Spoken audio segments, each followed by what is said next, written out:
তুরাগ নদীর ময়লা অস্বাস্থ্যকর পানিতে ধুয়ে পরিষ্কার করা হচ্ছে পুরাতন কাপড়। সেগুলো বিক্রি হচ্ছে ফুটপাতের দোকান ও ভ্যান গাড়িতে। ক্রেতারা বলছেন অল্প দামে নিম্ন আয়ের ক্রেতাদের চাহিদা মেটান তারা। এই কাপড়েই ঈদ আনন্দ খুঁজে পান ক্রেতারাও। নোংরা পানিতে কাপড় পরিষ্কার করায় স্বাস্থ্য ঝুঁকি বাড়ছে শ্রমিক ও কাপড় পরিধানকারীদের। টঙ্গী প্রতিনিধি সজীব হোসেনের তথ্য ও চিত্রে ডেস্ক রিপোর্ট।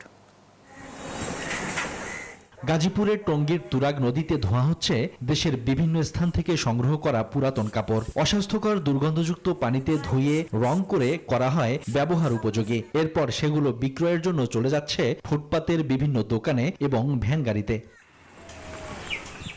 অপরিষ্কার এবং দুর্গন্ধযুক্ত পানির কারণে যেখানে মানুষের বসবাস ও চলাফেরা করাটাই দুষ্কর, সেখানে এমন ময়লা পানিতেই কাপড় পরিষ্কার করছেন শ্রমিকরা। এতে বাড়ছে স্বাস্থ্য ঝুঁকি।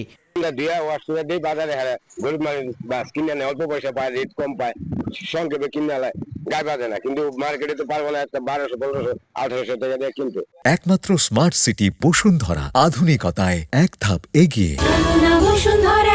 কাপড় ব্যবসায়ীরা বলছেন বিভিন্ন জায়গা থেকে এসব কাপড় কিনে অল্প দামে ক্রেতাদের কাছে বিক্রি করেন তারা। অন্যদিকে ক্রেতারা বলছেন অল্প আয়ে অল্প বাজেটে ফুটপাতের এসব কাপড় কিনেই ঈদে পরিবারের মুখে হাসি ফোটান তারা। আমরা মধ্যবিত্ত মানুষ, আমরা রাস্তার পাশ থেকে ফুটপাতে মনে করি একটু কম খরচে সুন্দর সুন্দর জিনিস পাই, বাচ্চাদেরও মানে পছন্দের মধ্যেই হয়ে যায় আমাদের। এখানে আমরা কম বাজারের মধ্যে ভালো কাপড় পাচ্ছি, এখানকার তুলনায় মার্কেটে অনেক দাম বেশি।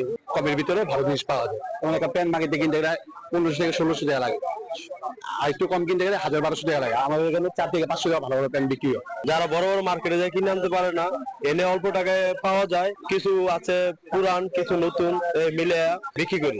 যারা এ ধরনের কার্যক্রমে অংশগ্রহণ করবেন কিংবা ওই পানি ব্যবহার করবেন, তাদের সচেতনতা সবার আগে, এবং সেই অনুযায়ী আমি মনে করি যে তাদের পানি ব্যবহারে সচেতন হওয়া উচিত। স্বাস্থ্যকর পরিবেশ নিশ্চিতে প্রশাসন দ্রুত উদ্যোগ নেবে, এমনটাই প্রত্যাশা স্থানীয়দের। Desk report, news 24।